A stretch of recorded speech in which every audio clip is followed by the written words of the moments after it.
There are moments in a person's life when the soul feels as though it has been cast adrift upon a sea without stars.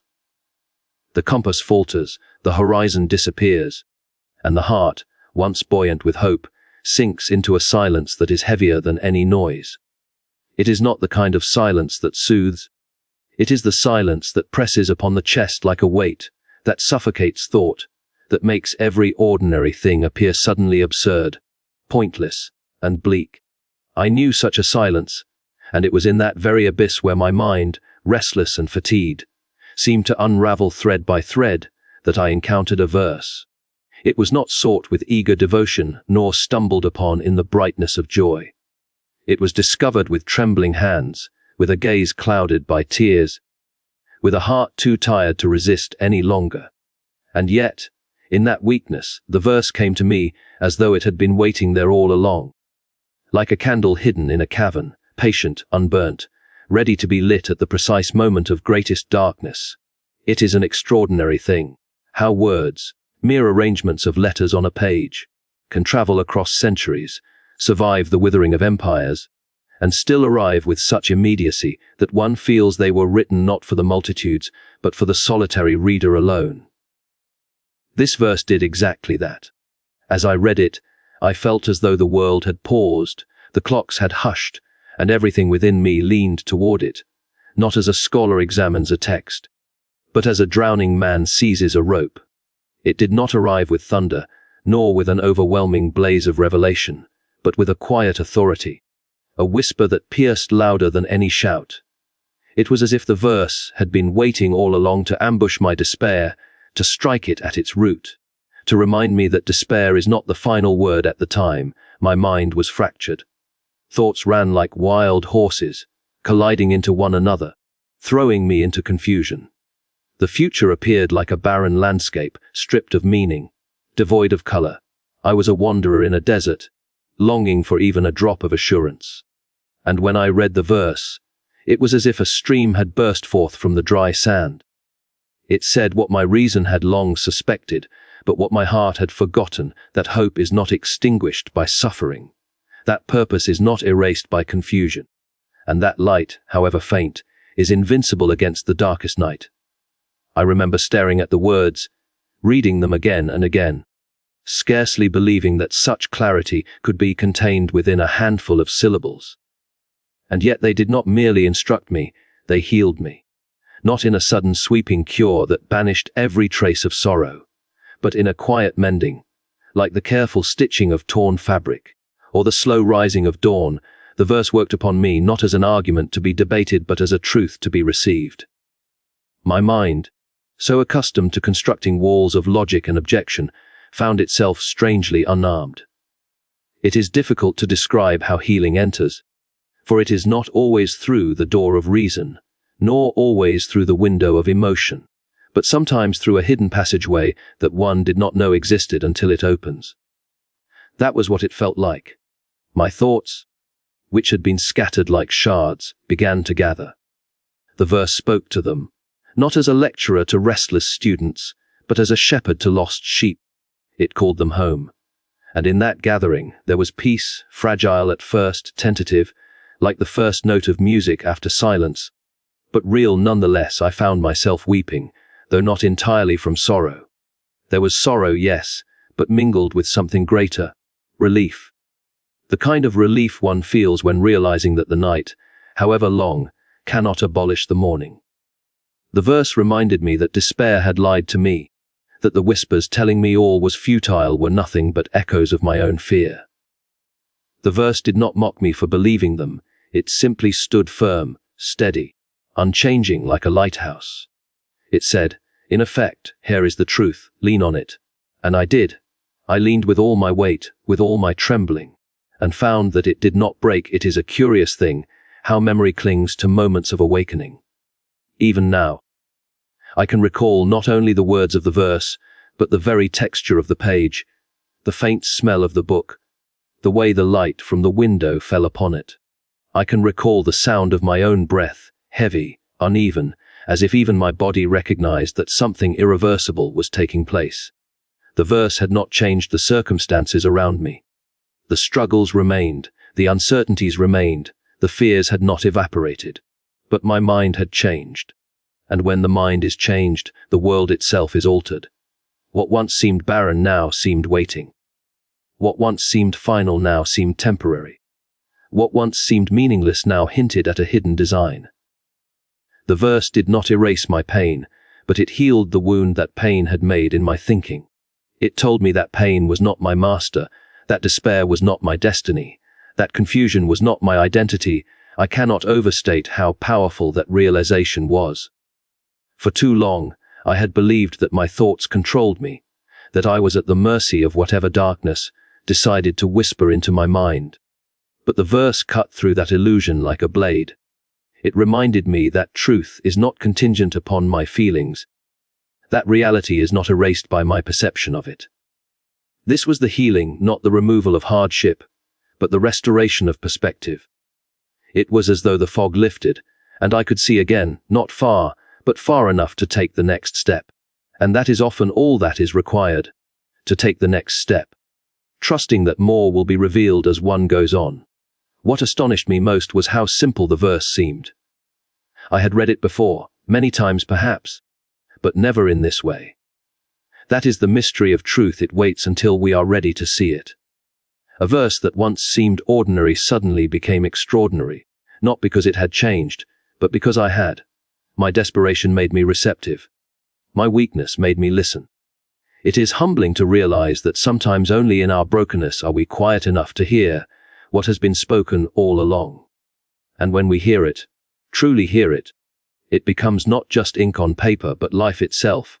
In the days that followed, I carried the verse with me, repeating it to myself like a refrain.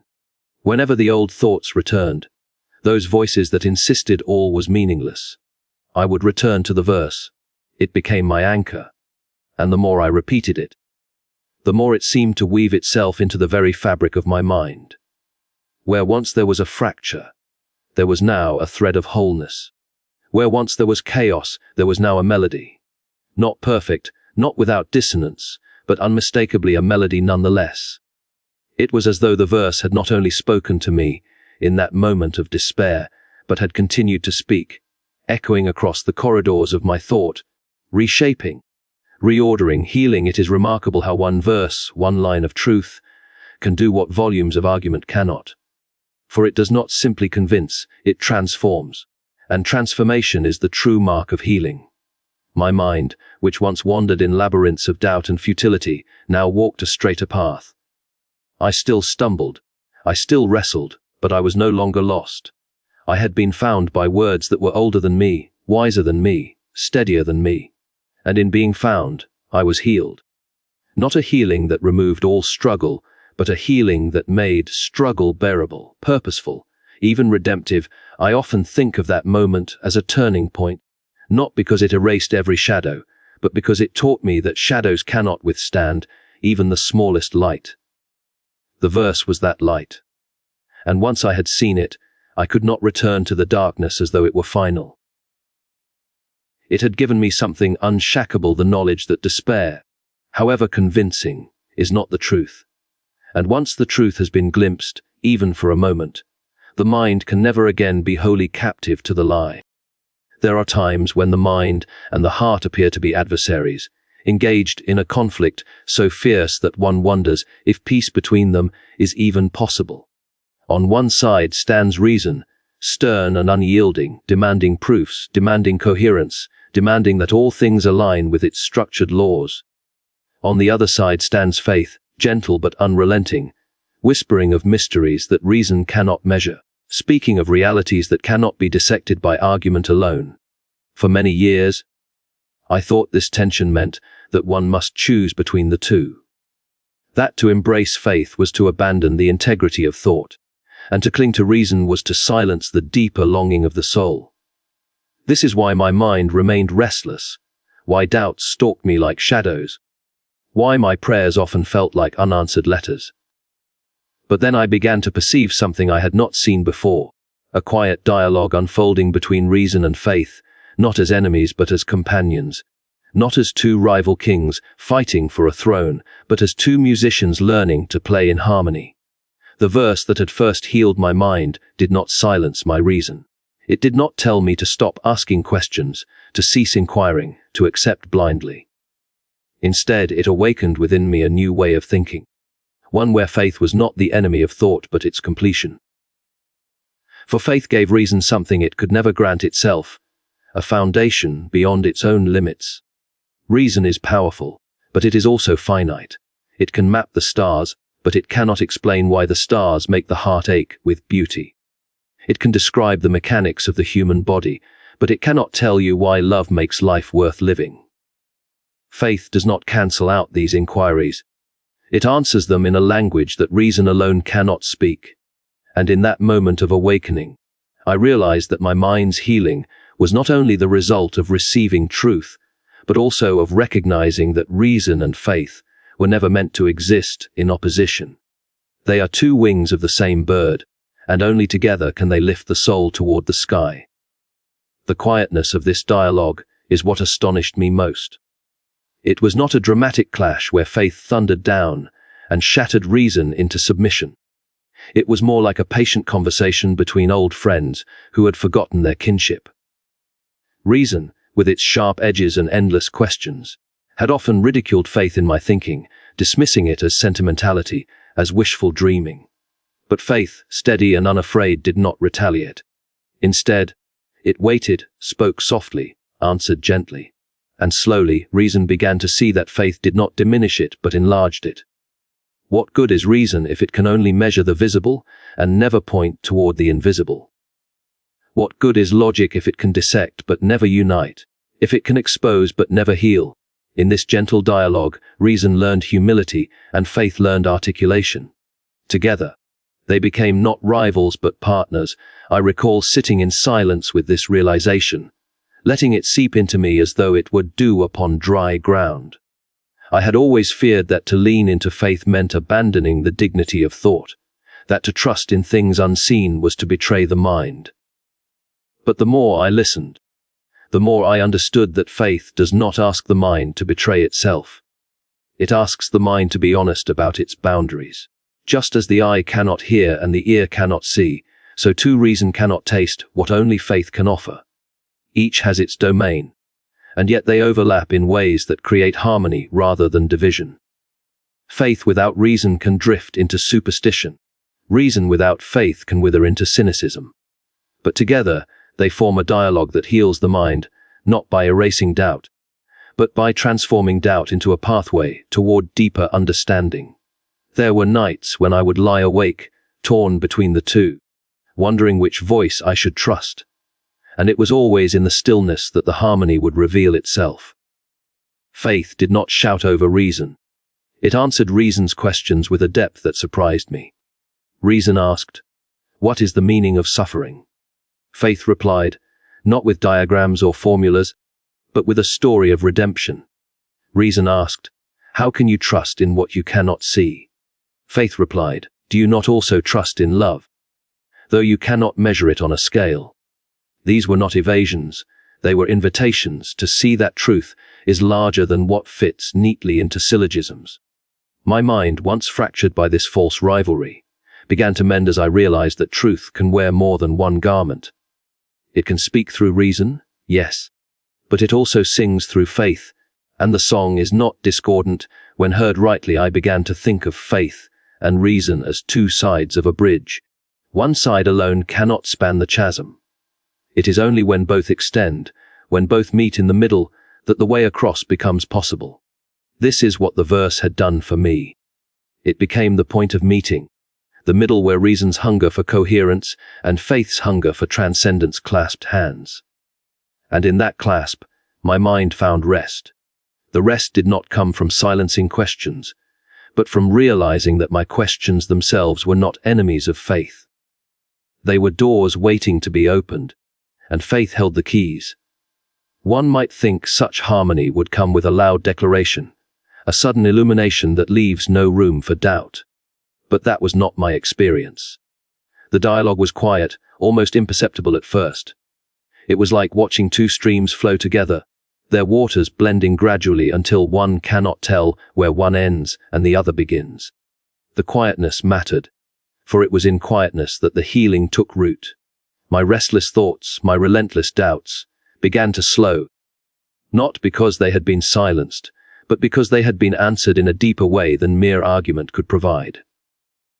And in that slowing, my mind found a rhythm it had never known before. Reason no longer lashed out in hostility, and faith no longer stood in trembling defense. They stood side by side, and I stood between them, not torn apart, but made whole. I often wonder how many people live in this false conflict, believing they must choose one side or the other. I know the torment of it, the sleepless nights, the endless inner debates that never resolve. And I know the healing that comes when one realizes that the two were never enemies to begin with. It is not reason against faith, it is reason with faith. It is not faith instead of reason, it is faith fulfilled through reason. And the healing is not loud, not spectacular, but quiet, steady, transformative. It seeps into the cracks of the mind like water into dry soil, softening, nourishing, bringing forth growth where before there was only barrenness. The beauty of this dialogue is that it does not end. It continues, even now, with every question I ask, with every challenge I face. Reason still demands answers, and faith still provides them in ways that stretch beyond logic but never contradict it. The dialogue is alive, ongoing, like a conversation between two companions walking the same road. And as long as they walk together, the mind is kept from despair. It is kept whole. It is kept healed. For the greatest healing is not the absence of doubt, but the presence of a harmony greater than doubt. And that harmony, once discovered, becomes the music that sustains the soul. There are moments so quiet that at the time they appear small, insignificant, perhaps even forgettable, and yet in truth, they alter the entire landscape of a life. A single verse read in the silence of despair, a single realization dawning in the mind weary with questions, a single truth entering the heart with authority. Such things do not remain contained in the moment in which they occur.